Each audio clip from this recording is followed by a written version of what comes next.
crossing Spain with Cary Grant, Frank Sinatra, and Sophia Loren, a production diary of the Pride and the Passion.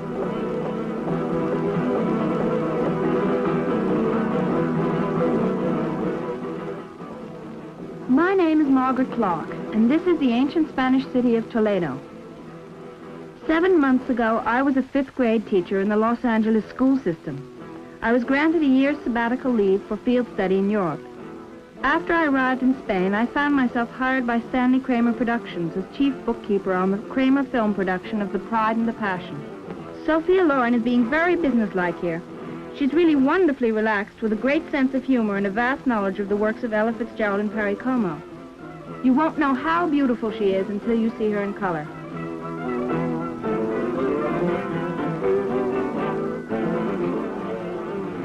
Cary Grant decided to tease me in this shot because I'm having my picture taken. He's one of the most heavenly gentlemen I have ever met.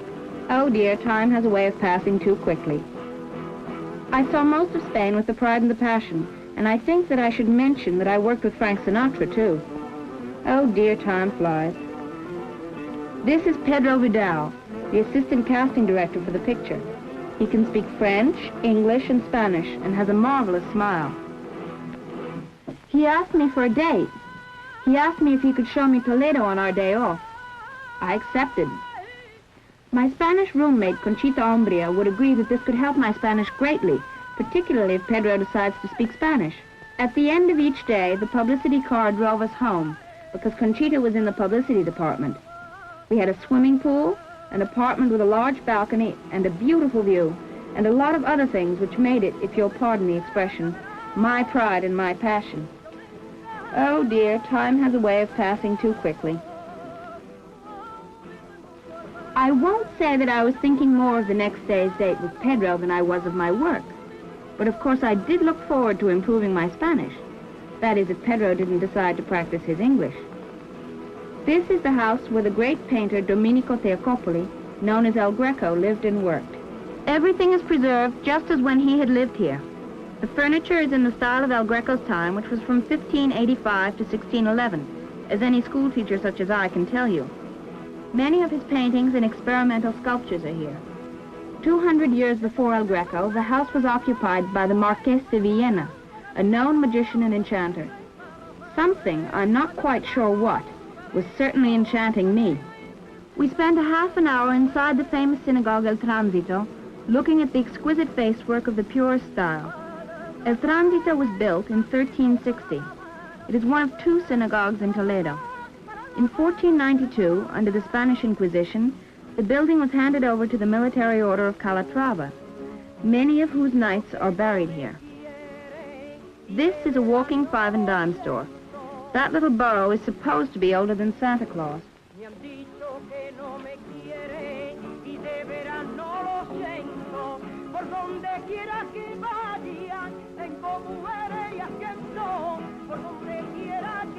I thought this looked very refreshing and easy until I tried it.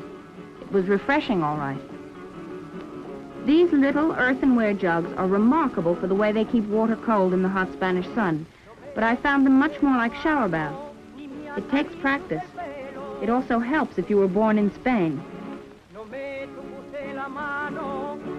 Our afternoon was cut short right there when we ran into the production manager, who needed Pedro to round up nearly 300 people to be blown up on a bridge in a scene from The Pride and the Passion, which was to be shot the following week. But luckily, the next day was Sunday, and we agreed to pick up where we'd left off. I must say, Pedro has a definite talent for leaving off, as you can see. He will be a great help to my Spanish if I can persuade him not to practice his English with me. Oh dear, time has a way of flying so quickly.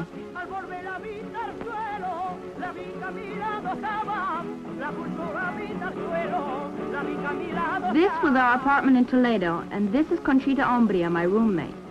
She can speak French, Italian, English, and Spanish, and whips out a pair of scissors every time she sees anything printed about The Pride and the Passion. She can also play the guitar, dance flamenco, and knows the words and music to more American popular songs than I do. It is a marvelous cook and needleworker. She is unmarried.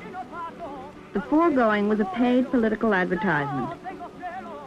I got the feeling that she wasn't quite as impressed about Pedro as I was.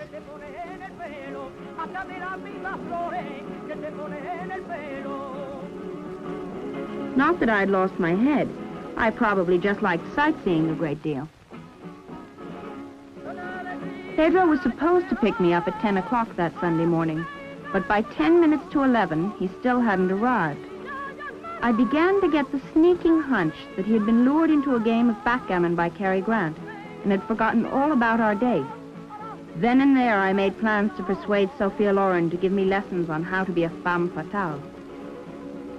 I heard the first car of the morning coming up the road, and I rushed to the railing, thinking it might be someone I knew, someone like Pedro, for instance. One would think that in this day and age, cars could go faster. This car was going at a rate of speed which had made Pedro almost an hour late. But it wasn't Pedro. It was Conchita. She was trying to explain that Pedro had broken his arm right after church by falling off one of those motor scooters which are so wonderfully easy to fall off. Duty wasn't just calling, it was shouting. It was an exciting way to start a Sunday date, but it involved a lot of wear and tear on Pedro. The first shoe just got left behind, so I decided to take the other one off and fly real close to the ground. Conchita and I played Florence Nightingale to the hilt. Working with artists like Frank Sinatra and Cary Grant on The Pride and the Passion had uncovered depths of talent we hadn't known we'd possessed. How thoughtful of Pedro to break his arm. How romantic Spanish men can be. I found Pedro pale and worn, but very game. I really did try to convince him to go home and rest, but he insisted gallantly that we must complete our tour of Toledo.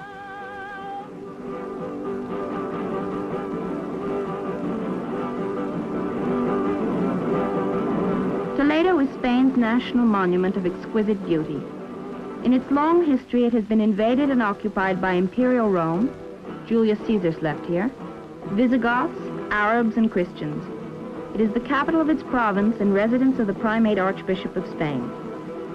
This is one of the many shops which sell Toledo steel and jewelry, and marvelous Toledano fabrics of every distinctive design.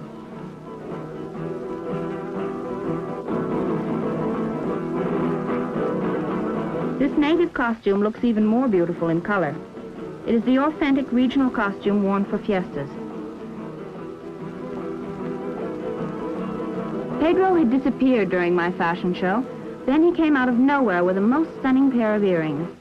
They were executed in the characteristic Toledo design, which dates all the way back to the Moorish occupation, and the Moors didn't leave Toledo until 1085. Pedro said that since he was wearing a sling, it was only fair that I put on something decorative.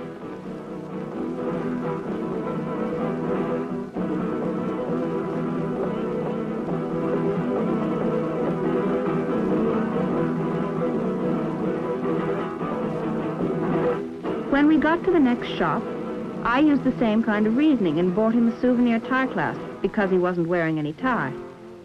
Pedro, who probably had 11 of these, thanked me as though it had been invented by me especially for him.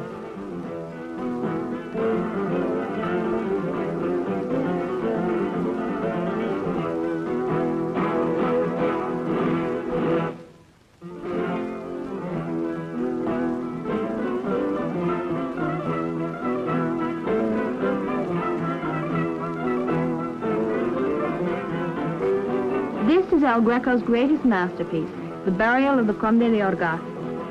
This might be the first time it has ever been photographed for motion pictures. It is the greatest work of one of the 3 greatest painters who ever lived. Someday I hope you can sit as I did in front of this triumphant model of art and be made breathless by the detail of its color and draftsmanship.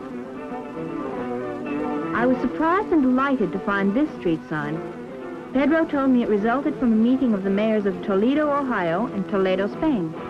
Now I feel it is my duty to visit Toledo, Ohio. We ended our tour in the Plaza de Zacadover, which is called the birthplace of the Spanish language, and which had started in ancient times as an Arabic market. This square has been a bullfight arena, a court of justice, a theater, a royal court, and a place of both coronation and execution. Pedro Vidal's broken arm was also celebrated there not long ago, with cups of coffee, sweetened and unsweetened. Everything but my feet proclaimed this to have been a lovely, lovely day. But I was back in the office before I knew it, staring at the 3,512 ways to spend money to produce the Pride and the Passion. This is my boss, Luigi Bonora. My boss, who does not understand why I do not seem to be concentrating this morning. Oh dear, time has a way of flying so quickly.